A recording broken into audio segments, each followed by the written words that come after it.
Hi, everyone. I think we're just going to get started. It's just about 3:30. Good afternoon. Thank you so much for joining us for our March Colloquium, part of the Communication Research Colloquium series, which is presented by the Communication Research Center at BU. I'm Susie Blair. I'm the Lab and Research Manager of the CRC. Today we're really excited to have Dr. Chris Wells, who's one of our newest research fellows at the CRC and an assistant professor in the Division of Emerging Media Studies. He's going to be joining us and presenting his work. Dr. Wells worked in environmental politics before attending graduate school at the University of Washington, where he focused on political communication and early social media. In his research, Dr. Wells uses a variety of methods, both conventional and computational, to study how news media coverage takes shape, how citizens learn about politics, and how they choose to participate. His most recent work explores how people can understand the many different media around us, making up an interactive media system, which is what he's going to be sharing with us today. So please join me on behalf of the CRC in warmly welcoming Dr. Chris Wells.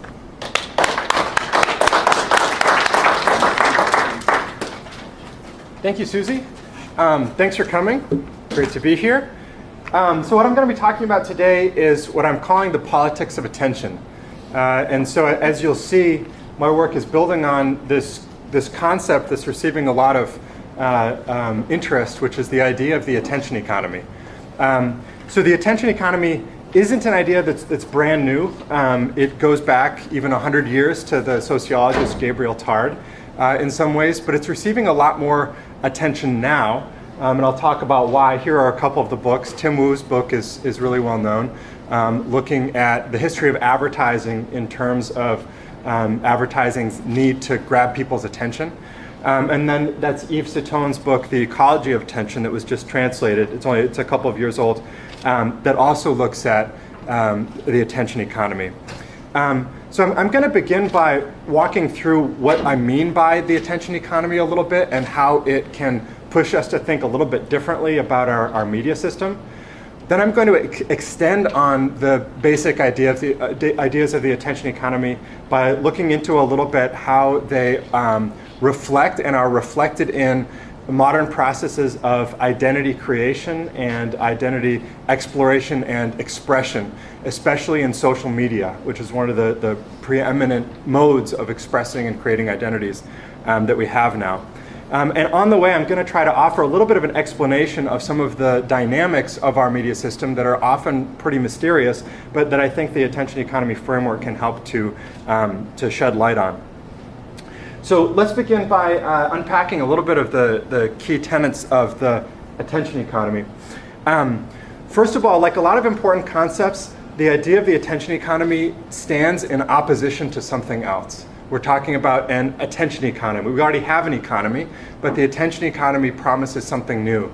So there's a binary opposition happening there, and the preceding dominant paradigm that the attention economy is replacing is presumably industrial age production economy, the economy of stuff that all of us are familiar with. So the attention economy idea fits with the broader framework of the idea that the information age is changing something fundamental in the way people, institutions, and value relates in the world, along the lines of what Yochai Benkler and others have described. It was in 1971 that Herbert Simon picked up on the kernel of this idea, really presciently, because we wouldn't really think of him as living yet in an attention economy, but he was imagining it coming. So this is the so-called lettuce example, and you can see he's describing a scarcity demand problem. When you have a lot of rabbits, there's only so much lettuce to go around, and it will have to be allocated somehow among the rabbits. So when you have lots of rabbits, whatever they consume becomes scarce and then really valuable. That's how any economy works. But in an information-rich world, the wealth of information means a dearth of something else, a scarcity of whatever it is that information consumes. What information consumes is rather obvious. It consumes the attention of its recipients. So there's a reversal here in a way in terms of supply and demand. And whereas we're used to thinking in industrial economic terms naturally, in which what is scarce is labor, materials, capital, and so on, all the stuff that goes into production, we now have a reversal. In the information age, the value of these production things is driven down, especially within the domain of communication. The scarcity of newsprint is now irrelevant because we publish online. The scarcity of labor to deliver newspapers is irrelevant because we now receive information digitally. So in this domain, what is scarce? The scarcity is what used to be on the consumption side. It's finding enough eyeballs to consume the news or the advertising or the other content that we are producing. So I'm arguing that because this is not our intuitive way of thinking, it takes some integrating into our normal thought process and some rethinking of our theories. So this part of the attention economy is fairly well known, that we have a scarcity now of attention, and there's a great deal of competition among content producers to get a piece of that attention. But I want to develop it in a little bit more depth by looking at human attention for just a moment. And I think three aspects of human attention give us the key ideas that we need to advance our thought a little bit about this. The first one is that human attention is limited, that we only have so much of it. William James recognized this 100 years ago, noting that attention implies withdrawal from some things in order to attend effectively to others. That it's necessarily a zero-sum game. We can only attend to one thing at a time. Cognitive psychologists have been proving this in disproving the possibility of multitasking, that people vary somewhat in their ability to multitask, but in most cases multitasking doesn't really happen. Some people are a little bit better at switching between tasks than others, but in general the degradation in cognitive capacity is significant when we try to do that. So it's limited, which causes the scarcity problem that I just mentioned. Second is that human attention is fleeting.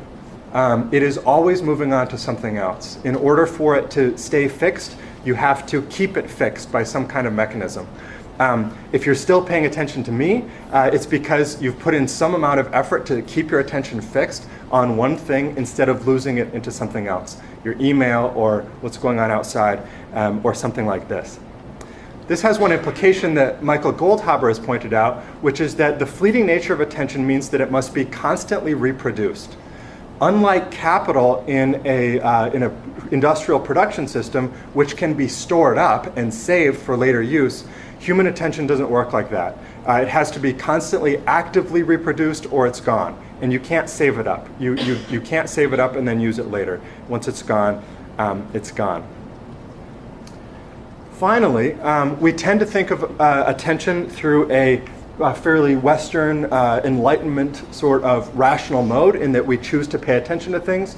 But in reality, human attention is a mixture of purpose-directed attention and also precognitive responses to the environment around us. So our decisions to engage with a particular object or pay attention to it are partly of our choice, but also partly part of our nature, part of our inbuilt system of responding to our environment, which is partly evolutionary. We need to be able to respond to our environment to preserve ourselves, and it has some other effects as well in terms of our responses to different kinds of emotional cues and signals such as that. So these facts form the basis of a massive adaptation that we're seeing now on the part of our media system to harness human attention. Across the media system, we're seeing different techniques being developed in order to grab onto attention, which is limited, and hold it because it's fleeting.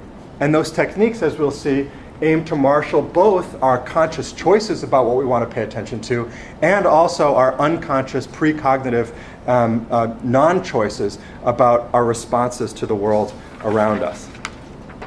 So let me offer you just a couple of examples of this. Clay Shirky, a few years ago now, wrote this essay called Why I Just Asked My Students to Put Their Laptops Away.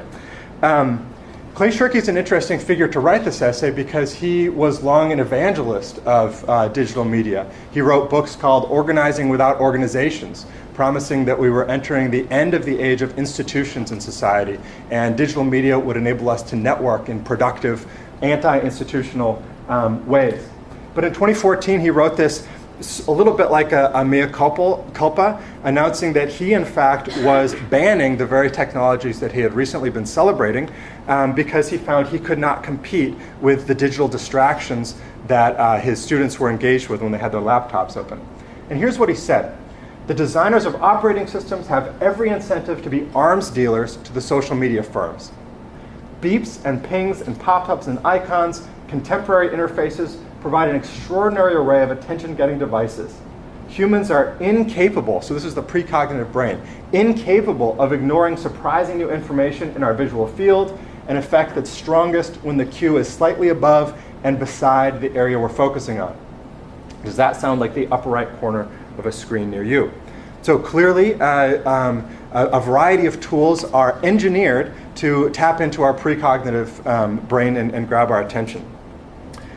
Similarly, affordances like snap streaks built into Snapchat are intended to to retain our attention by keeping us coming back to Snapchat. Anybody have some long snap streaks going?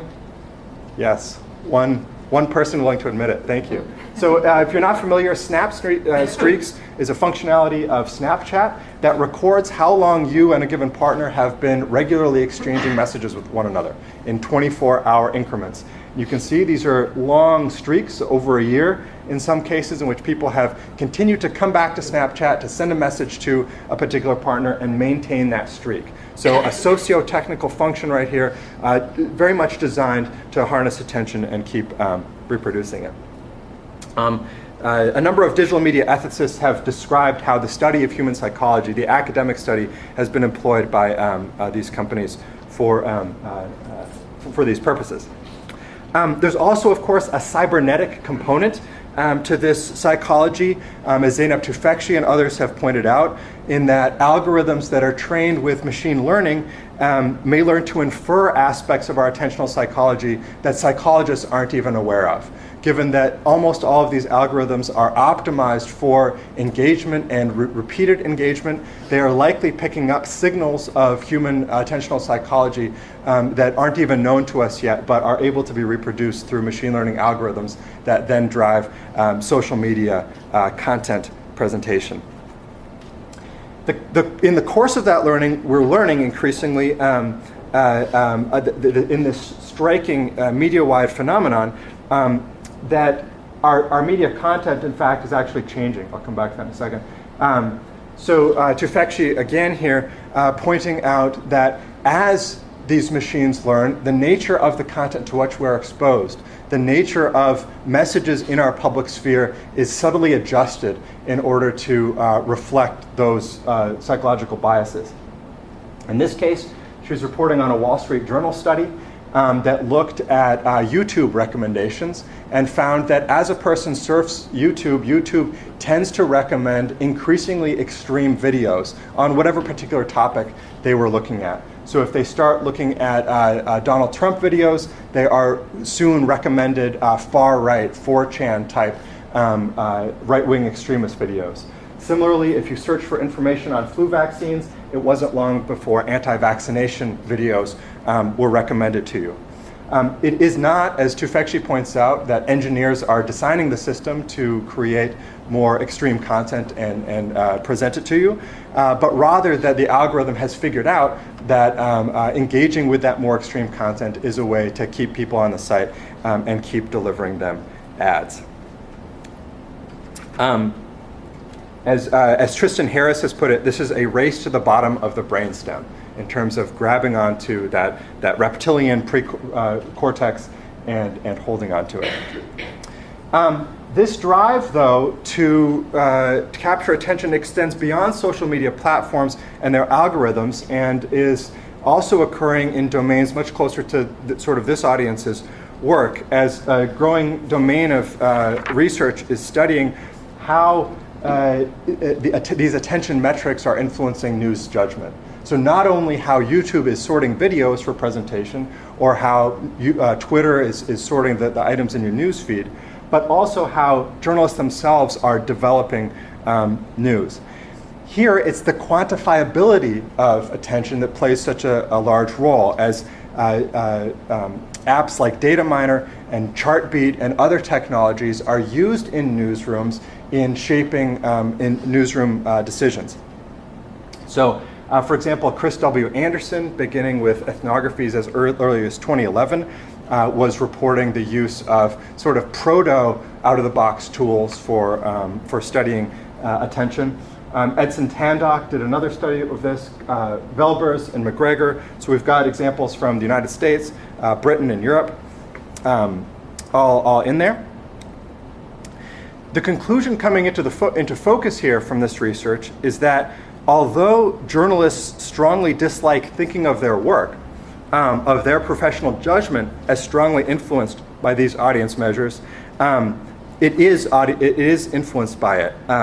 The integration of metric technology into newsrooms is having an impact on the way that journalists report the news.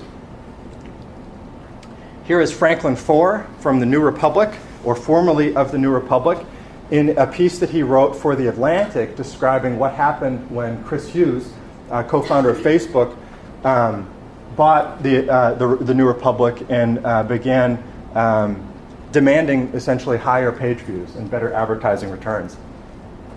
My master was Chartbeat, really sums up the story. Or real-time accounting of web traffic, showing the flickering readership of each and every article. Chartbeat and its competitors have taken hold of virtually every magazine, newspaper, and blog, an assertion that is backed up by the research that I just mentioned. With these meters, no piece has sufficient traffic. It can always be improved, and so on. Chartbeat and its ilk now hover over the newsroom.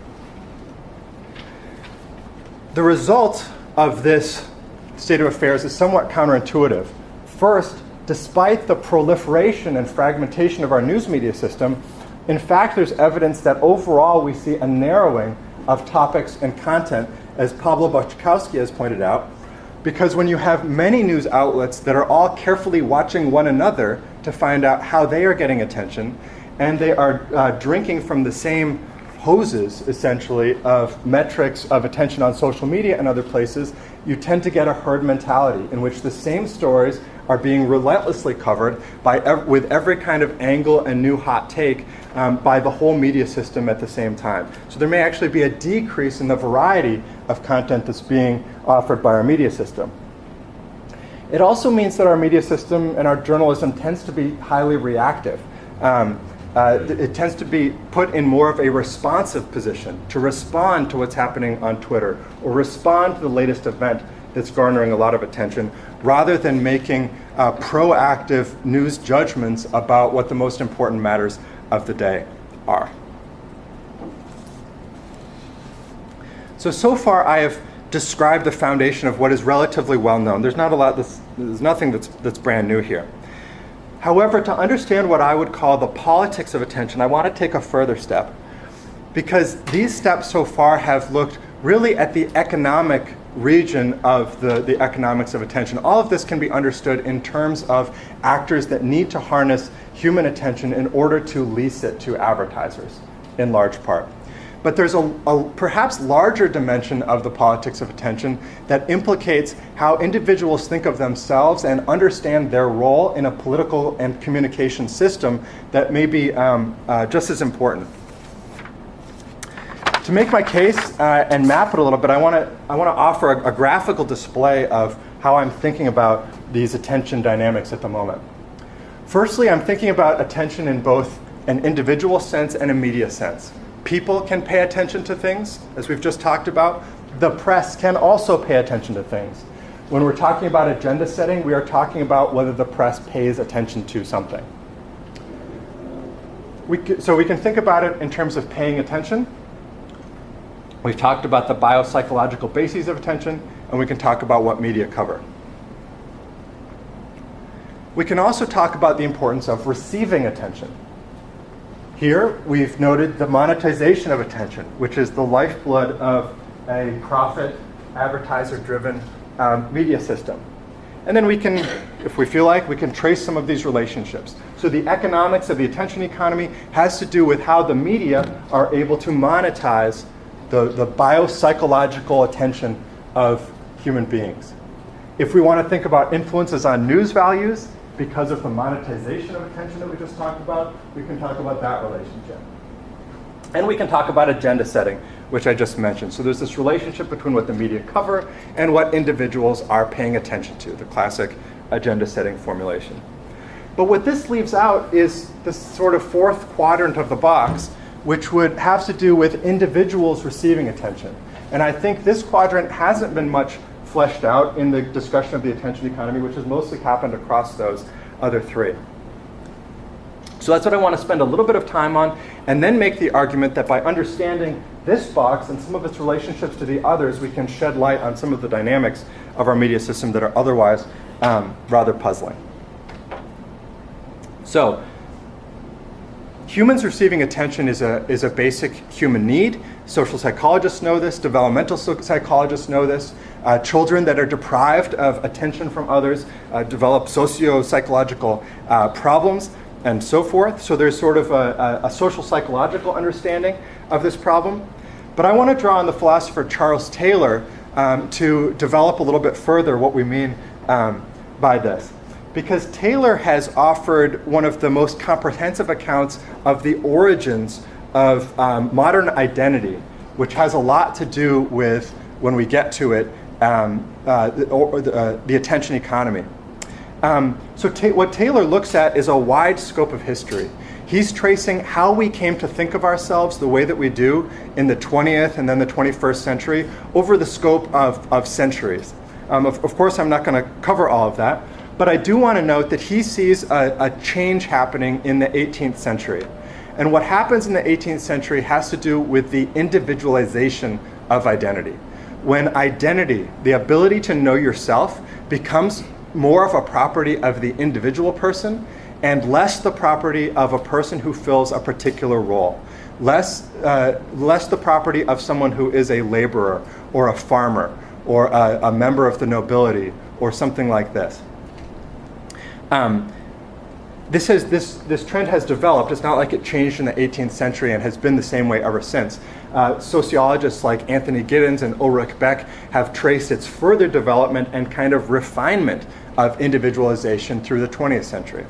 But the larger story is that over time, our identities have become much more individual. We are much less who society demands that we be or who it says we are, and we are much more the person who we determine that we want to be.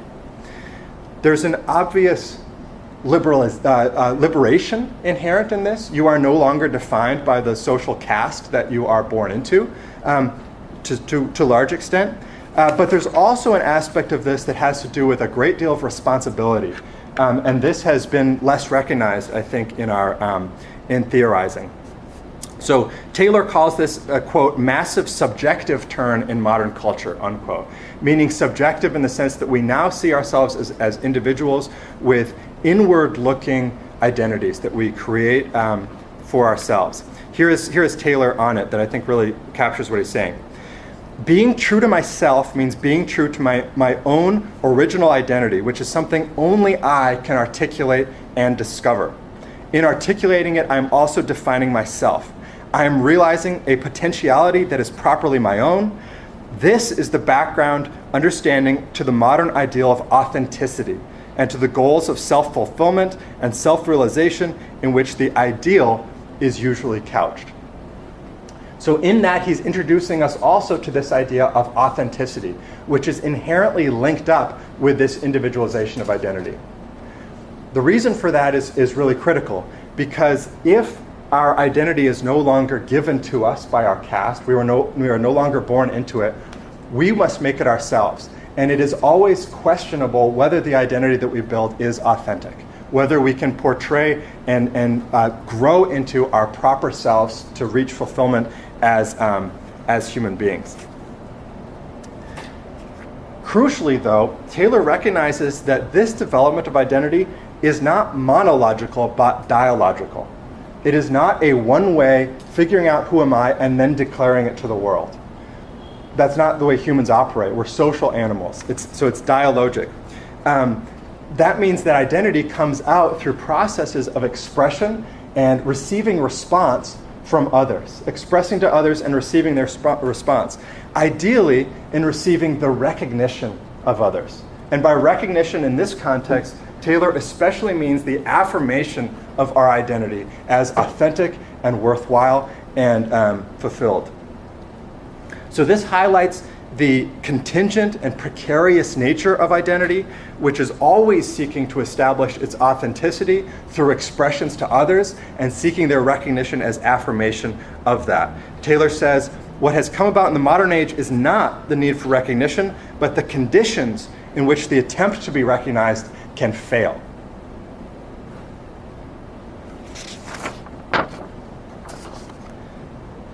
The significance of the communication system in this process, I think, is growing and heightened to a very great deal. Others have recognized the extent to which the identities are now expressed and formed in online contexts, from Nancy Baim to Zizi Papacherisi. What I'm asserting, though, is that these can also be understood in terms of individuals' need for recognition, a growing portion of which is now served to us in the form of attention. And I want to develop that idea for just a moment. So if now this receiving attention can be thought of in terms of our need for acknowledgement and recognition, it will come especially from individuals in our networks. Our offline networks, yes, but increasingly, and especially for younger generations, from online networks. The degree to which this has been internalized by younger publics is exemplified by a number of seemingly sort of strange practices in social media platforms. If you're a Twitter user, you might be familiar with this sort of meme-ish expression, "I don't have a SoundCloud," which sounds strange to most of us. What you see happening here is that Chad has tweeted a viral tweet that has received 420,000 likes and a bunch of shares and so on. And he is recognizing that by saying, "I don't have a SoundCloud, but if you like, you can follow me. You can follow my video game playing on Twitch." What he's explicitly saying, I just got a lot of attention. He's manifesting that kind of meta discourse of, look at all this attention I just got. Now I'm going to do something with it. So he can feel the material value of that attention, and he's trying to channel it into a way that he can sustain it. That he can structurize the attention through having people follow him on Twitch. So we now have these meta discourses about attention that serve as signals of individuals' investment in these sorts of metrics, this very same metrics that are commodified by news media organizations, social media, advertisers, and so on. Sometimes this attention takes a commodified form, an explicitly commodified form for average users, the so-called nano-influencers, those on social media who can get some free shampoo or whatever, the beer or whatever, by advertising it in their social media feed. But more often, this is just, like I said, a meta-discourse, a constant reaffirmation of the significance of attention to people's standing. Alice Marwick, in her book Status Update, has described how these metrics become the primary means for status measurement in important online communities, especially in Silicon Valley. One last note, identity and recognition are not only individualized properties. Here we've looked at individuals seeking attention and receiving affirmation, but they're also properties of groups, what Taylor has called the social plane of recognition. So in a media society, so we can have recognition from network publics, and in a media society, news media also provide recognition. People's sense of how their identities, maybe not so much as individuals, because few of us are recognized as individuals by the wider media system, but as members of the groups that make up our identity, the group memberships that we feel are significant, are recognized or not by the news media. So I think a key question here is, how are the identities I affiliate with represented by the communication system that serves my society?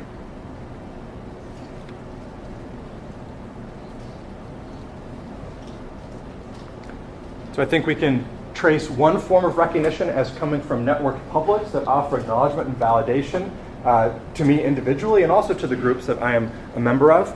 And also the media can grant legitimation, affirmation, recognition, or fail to. And here I think we can take a little bit of a detour into recent political communication dynamics by asking if we have a crisis of mediated recognition in our society. If you'll forgive one more theoretical detour, I think Daniel Dayan's recent essay on this really helps us to capture the nature. Here he's using the notion of visibility as rather equivalent to recognition granted or withheld in the communication system. For a long time, visibility was seen as a privilege unproblematically enjoyed by some individuals, politicians, celebrities, and so forth. Now, being anonymous has become a stigma. Visibility has become a right frequently and sometimes violently claimed. And the events in New Zealand, I think this reverberates with that. He's talking about terror. He's certainly talking about terrorism. A right that all sorts of people feel entitled to. The exclusive visibility once conferred upon some is perceived by that anonymous as an injustice in need of redress. What is at stake is a desperate need for social recognition. And I would say a sense that that recognition has been withheld. It is lacking. What is at stake is a request, that of no longer being negligible or insignificant.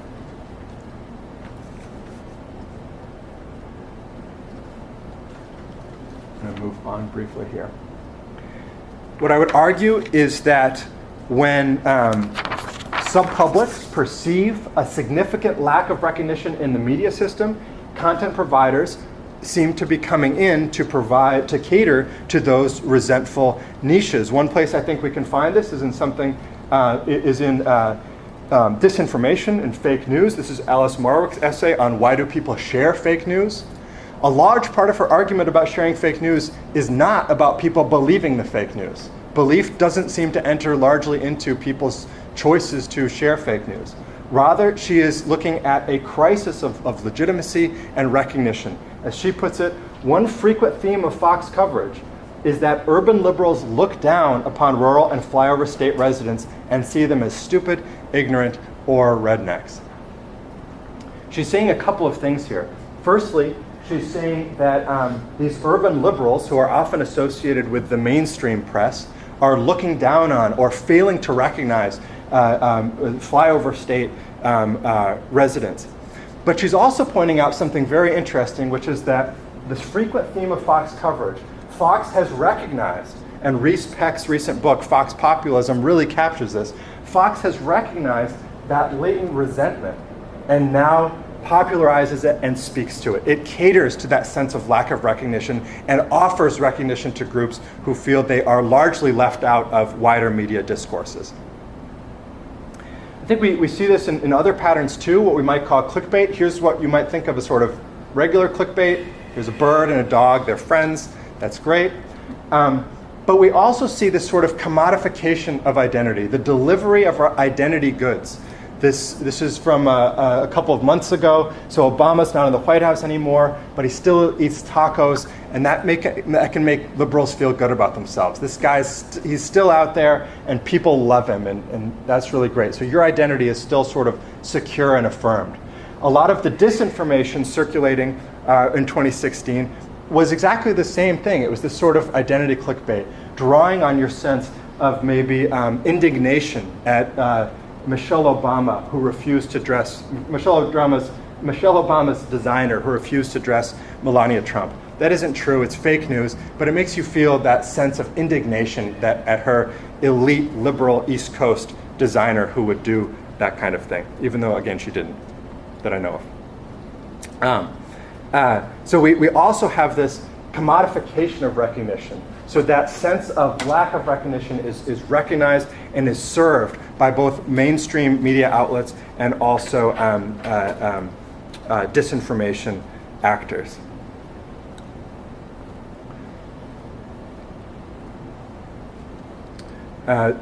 Just a little bit more, the outrage industry, the oxygen of amplification, again, these desires to make a difference in a media system that some feel are not serving their identities adequately. So we have this type of relationship.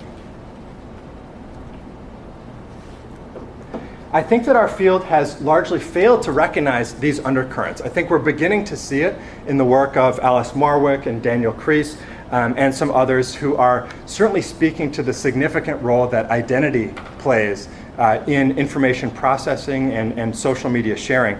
But what I really want to inject into this conversation is this notion of recognition, that the desire for recognition is an essential human need that may be distorted in the social and larger media system in terms of whether people actually have recognition and whether actors are conveying a lack of recognition, whether it exists or not. But it results in a lot of different behaviors. This is another article by Sean Musgrave in Politico.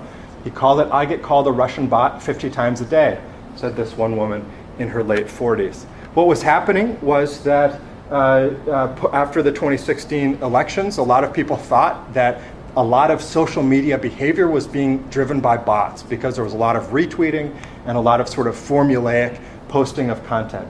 But what Musgrave really points out is that a lot of this kind of formulaic content wasn't coming from bots. It was coming from chat rooms of dyed-in-the-wool Trump supporters, people who really believed in Trump and did not feel that the media system was treating him fairly and wanted to inject his message into wider publics. So they formed these sort of cabals on Twitter in which they posted good things about Trump or his own message and then retweeted one another kind of formulaically.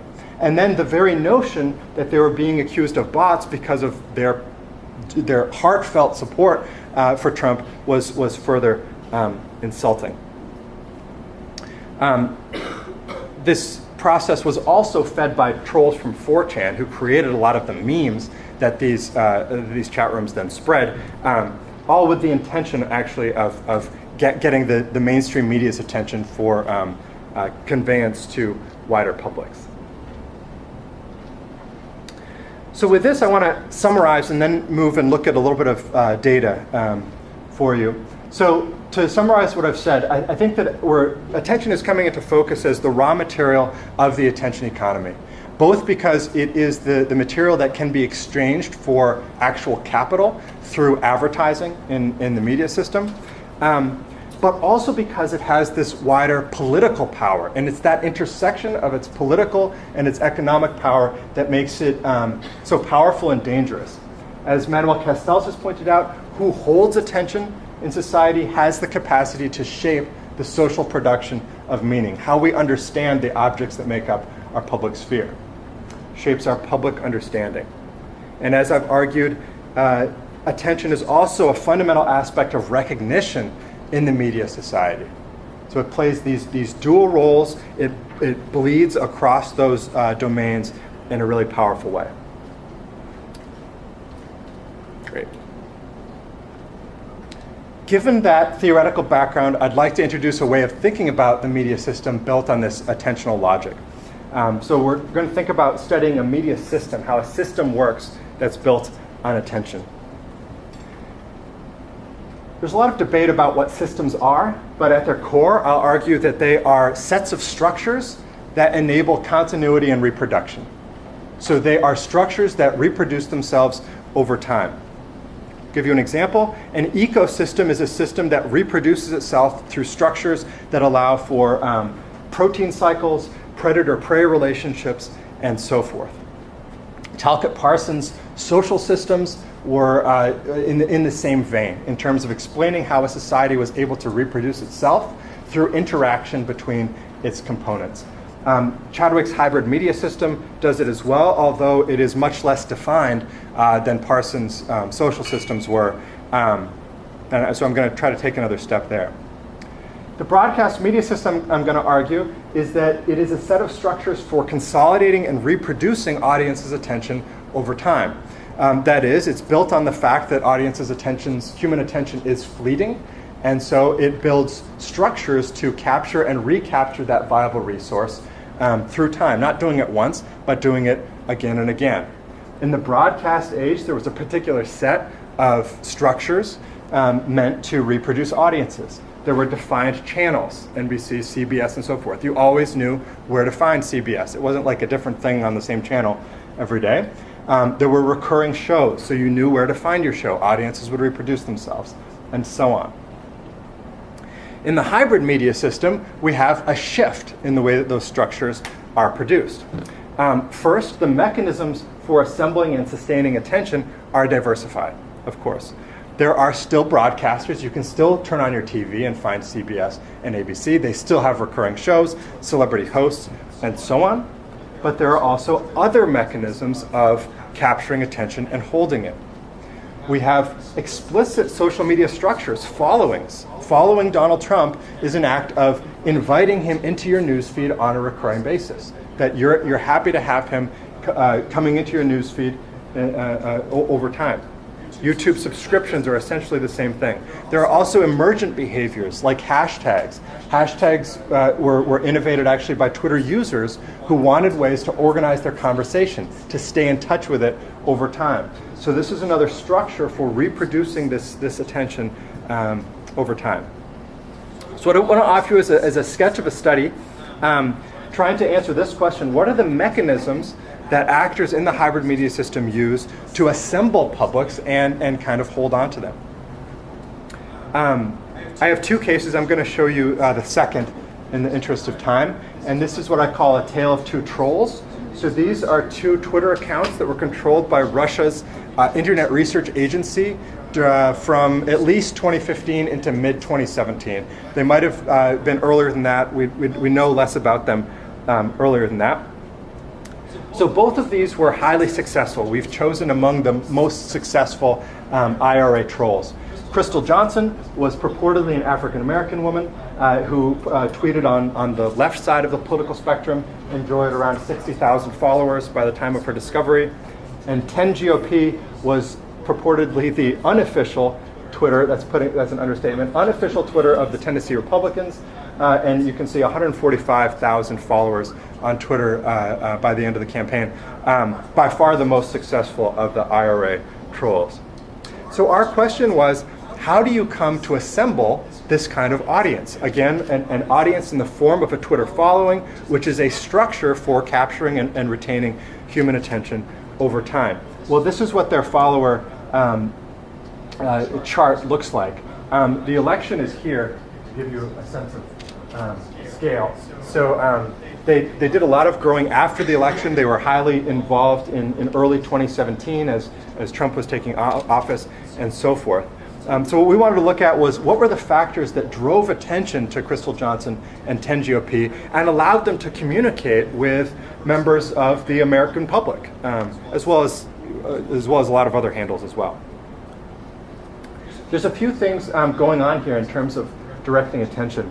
One thing we know is that in the case of 10GOP, thanks to analysis from Luke O'Brien at HuffPost, interactions of 10GOP with elite political actors seem to be very significant in its ability to develop its online persona, develop the authenticity of itself.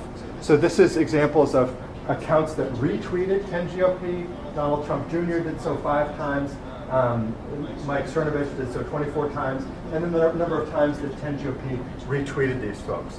So there's a fair degree, more so on the right side of the political spectrum, of integration between these IRA accounts and right-wing political and media figures.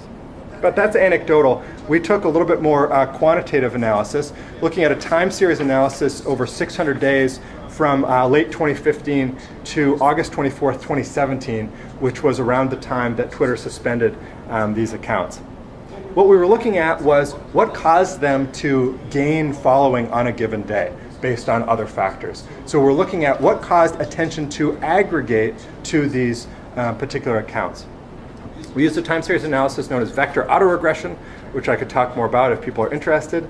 And then the criterion variable is this daily change. How many more followers did they have on a given day based on the previous day? Here are our key variables. We were interested in the role of retweets in boosting their follower count. We expected that retweets of these accounts would likely boost their follower counts through a process known as triad closure, which is simply that if somebody is following me and they retweet me, somebody who isn't following me is going to then see my message and may choose to close the triangle by following me. We also thought that political leaders, news outlets and journalists, activists and celebrities interacting with these accounts would likely raise their profile because of the attention that these accounts already enjoy.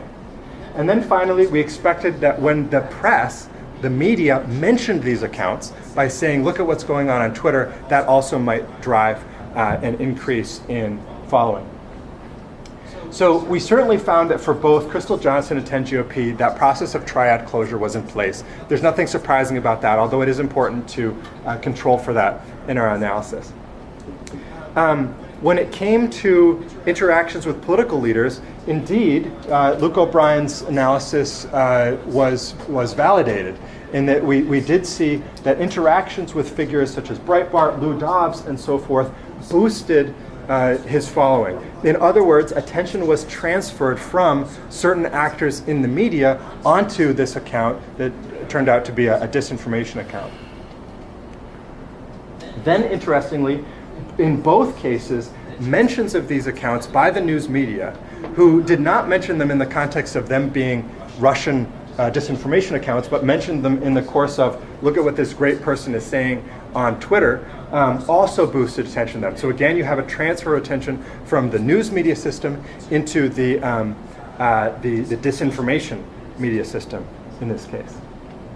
Finally, what did these accounts do with attention once they had it? In other words, what were they delivering that both drew people to them to spend their attention on these accounts, and secondly, what effect did they have on these audiences that they successfully gathered?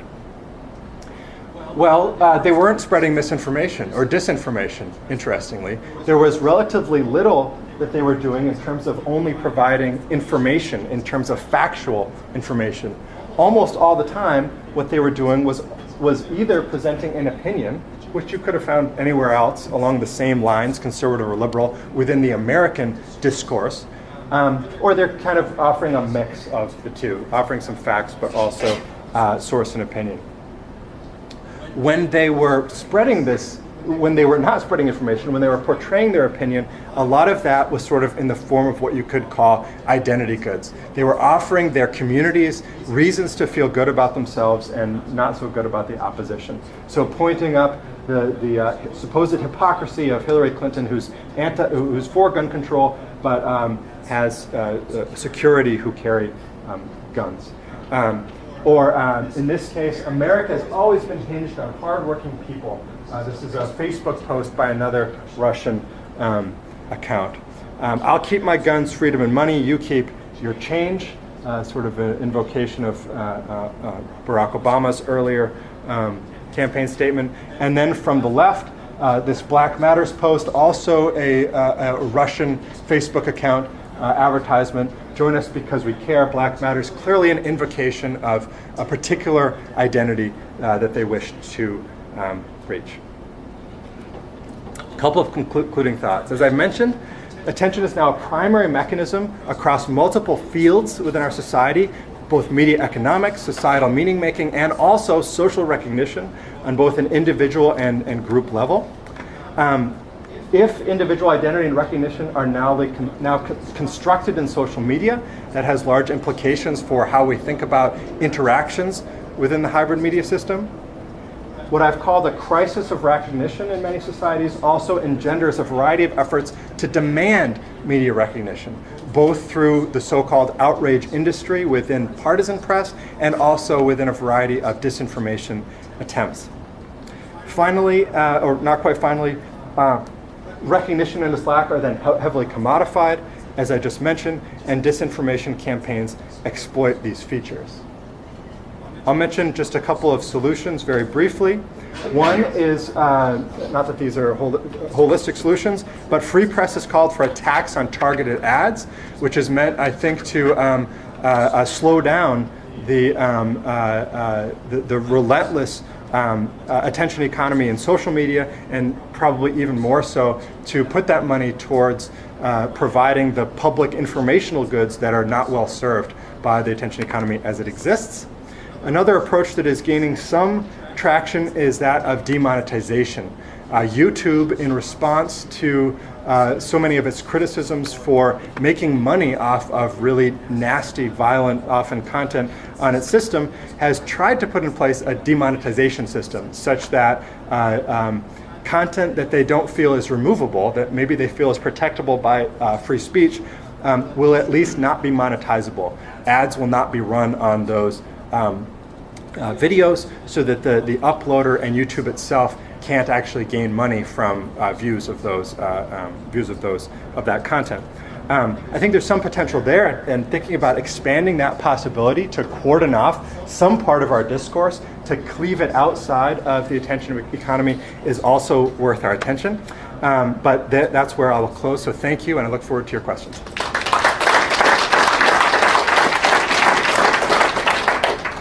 Thank you so much, Dr. Wells. So we have about 10 minutes for questions. Okay, Chris, thank you very much for a really interesting talk, both in terms of methods and your argument and claims. I want to back up a little bit to a point you were making on some qualitative historical grounds where I feel a little more steady. And suggesting that, I thought I heard you suggest that sometime around the 18th century, there was some pretty substantial change in human nature. And coming out the other end of that change, we now have a society in which many people expect to be famous or recognized, whereas previously most people expected to live lives of obscurity, and they were rewarded with obscurity for their whole lives, and that was just, a meeting of their expectations. And now you're suggesting that these are out of whack. Did I understand that right? Yeah, I think most of that is right. I don't know if everybody wanted, I think what he would argue is that people want recognition now. That prior to the 18th century, this category of recognition wouldn't have been recognizable to others. There wasn't, could I be individually recognized? It sort of didn't exist. So I think that recognition in the modern era can take different forms. But what I think we see with social media is that more and more of that recognition is established and advertised through attention, which itself is displayed almost always in terms of social media metrics. And that's why I really try to convey that these metrics and this discourse of attention just saturates the hybrid media system that we have now. So I think that attention and recognition have become kind of combined in our particular media system, although recognition might be conveyed or achieved by other means in other types of societies, or could do so in ours if ours was to change. Thank you. I actually have one I would like to throw out there. Sure. So kind of thinking about attention as a commodity and a kind of capital, it got me thinking a lot about sort of canceling culture, I guess, for lack of a better word, and sort of Me Too and the reckoning that has happened around that. And I was trying to conceptualize that. Is that taking power away from someone? Right? So it's maybe more about the outrage and then taking that power away from someone by refusing to give them attention? Or is that transaction in itself a kind of attention being paid to, maybe it's like abuse of power or whatever else? Yeah. So this is a really big question. Not so much in the Me Too context. I think in the Me Too context, it's a relatively more clear. I think it's an attempt to deprive someone of attention because of their ineligibility for it, essentially. But the question that you raise is a much larger one in the context of disinformation and media manipulation. So Becca Lewis and Dana Boyd are grappling with this idea, I think. What do you do about the New Zealand shooter? So as you know, the Prime Minister of New Zealand has refused to mention this person's name. And that's very much an attempt to deprive the person of attention and therefore lower the value, if you will, to others who would be thinking about doing the same thing. If I can't get my name recognized, then what's the point, to put it really crassly. But Becca Lewis, Alice Marwick, and Dana Boyd, I think, are looking at this from the journalistic perspective. What do you do if you have these trolls on social media that are doing really nasty things? Should we publish them? Our gut instinct is let the light shine in, show everybody what's happening. But in many cases, that's the type of exposure that they want, even though the coverage is going to be quote unquote negative. So whether or not you grant them the attention, which seems to be the main thing that they're actually after, becomes a very thorny question in terms of journalistic judgment. Dennis. So thank you, Chris, for offering a great number of interesting thoughts and ideas. I think that just the review of those relevant concepts can generate a lot of research down the road. And one thing that particularly struck me was the sort of triangulation between media's capitalization of attention and the topics they cover, right? So in the old days, a lot of the journalists would say that they base their decision on newsworthiness. Now it's more transparent that we know that they do not necessarily follow the news values, they follow the money to cover topics and agendas. Can you talk a little bit about the distinction between the two, the traditional newsworthiness and the mechanism that guide their attention or practice today, and what kind of impact would that have on the general public? You know, we don't know that much about what's going on. What's going on is led or misled by the money-making business in the media. Yeah, well, I think you've really well articulated one of the critical questions for journalism studies right now. How do we deal with this shift in the political economic base of the industry? Franklin Foer has said something I think really useful about that, which he said we shouldn't over-valorize the old system of news judgment. There were flaws within it. There were imperfections. In White's famous study of gatekeeping, he found that this guy who selected AP sources was kind of doing it willy-nilly. He would grab some of these and some of those. And so what was news judgment? But Franklin Foer says this myth was really important. It was important to have a myth that it was journalists' responsibility to know what the public agenda was and to some extent to set that agenda. And by relying on Chartbeat and its ilk, they are abdicating a profound professional responsibility to think about what society should be worrying about, what society should be thinking about and debating and worrying about. And that's kind of what I tried to capture with this reactive issue, that there's, in my view, too little proactiveness on the part of journalists. And I think that comes from a few places. Edson Tandock talks about precarity on the part of the journalism industry, that 10 years ago when these systems were first coming in, journalism was in many ways in crisis. You just had the financial crisis, newsrooms were cutting staff, there was a lot of political discussion about journalism. So I think there was a loss of confidence to some extent in journalistic judgment. And then along comes this very objective measure. Like, we will count how many likes your story is getting, and it is a number, and you can see it and you can compare our story versus their story, right? That becomes something that I think is very attractive to newsrooms because it's a basis for making decisions in that uncertain era. But I agree with what I think you're saying, which is I think we need to find ways for journalists to combat that to some extent with a renewed confidence in their role as also professional, expert judgment makers. Lee? Yeah. Thank you, Chris. I really enjoyed the talk. I'm thinking about the rupture, if I be using Cole's term, rupture of the evolution of attention. That I see something quite drastically different and happened quite recently, and it does not necessarily date back to 18th century. I would say is that some point in modernity, possibly I would say this near the end of the Cold War, we've lost the interest to debate, to be really engaged in meaningful exchange of great ideas, substantive ideas. At the same time, the crisis we developed, we as a whole, the political system, the press, we develop a strategy to offer placebo solution to crises by offering recognition.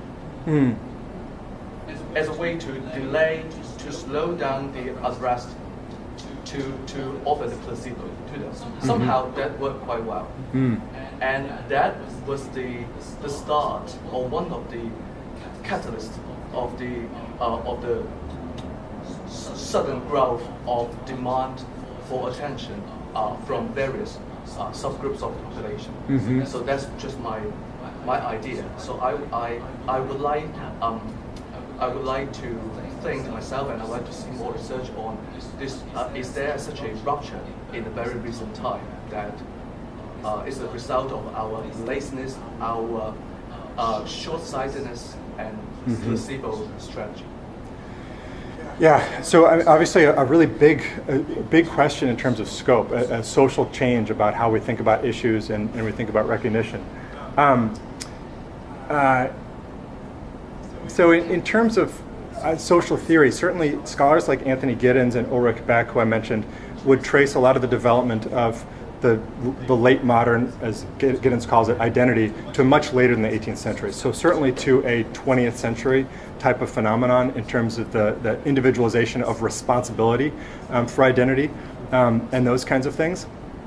At the same time, with the 1960s, the 1970s, and Charles Taylor certainly deals with this, those demands for recognition become prominent parts of political discourse. They rise to the fore with the civil rights movement, with gender equality movements in the 70s and so forth. They become really big parts of our discourse. I don't know if I can answer your question about whether those kinds of demands displace sort of other forms of political pressure, which is what I sort of take from your question.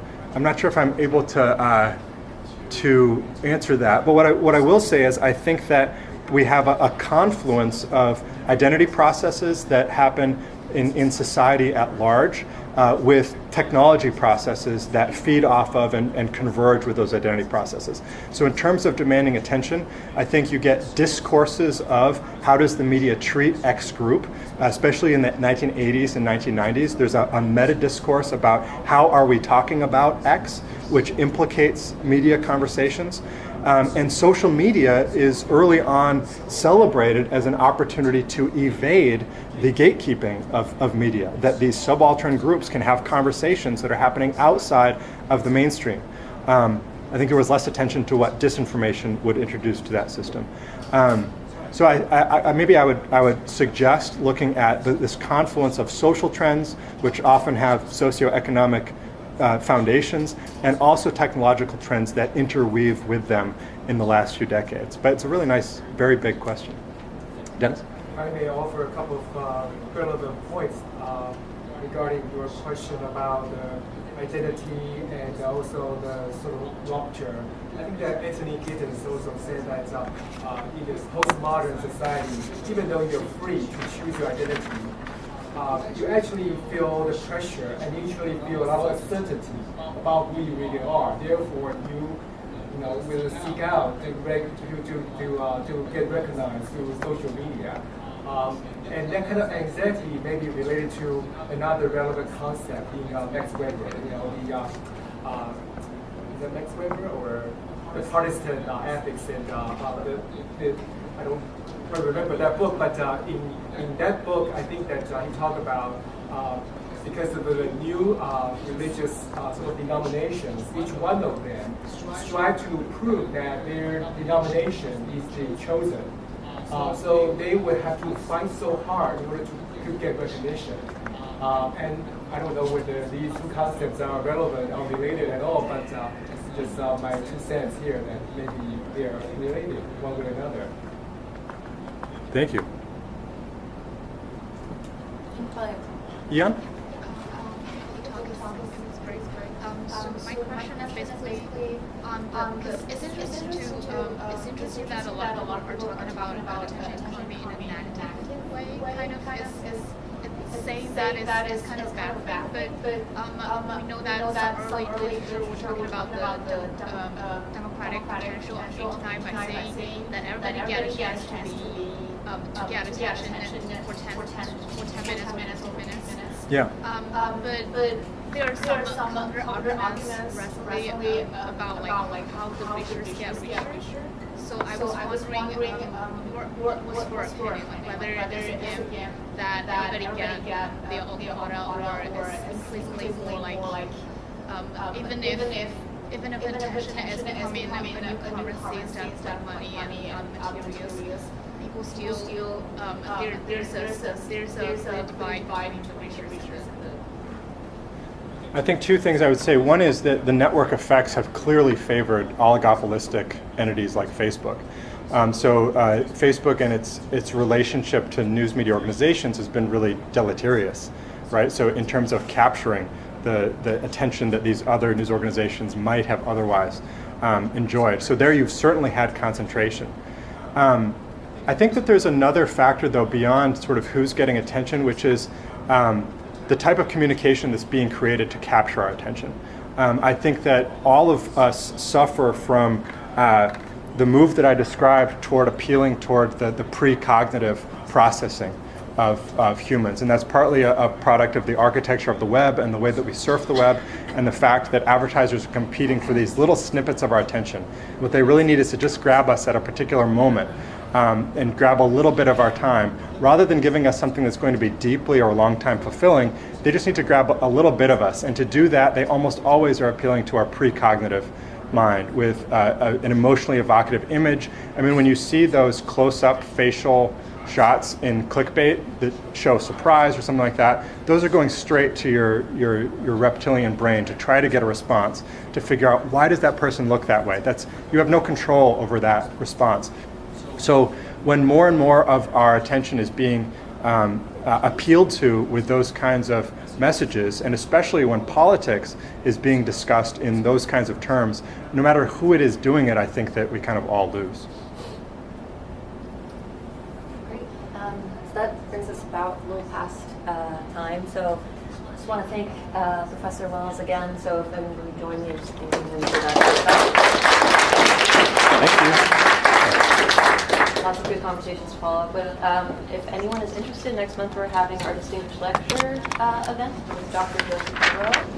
It'll be happening April 4th in the Photonics Building, and I'm sure you'll get more information about that. But if you'd like to attend another CRC-sponsored event, we'll be happening soon. So thank you, everyone, and have a good afternoon.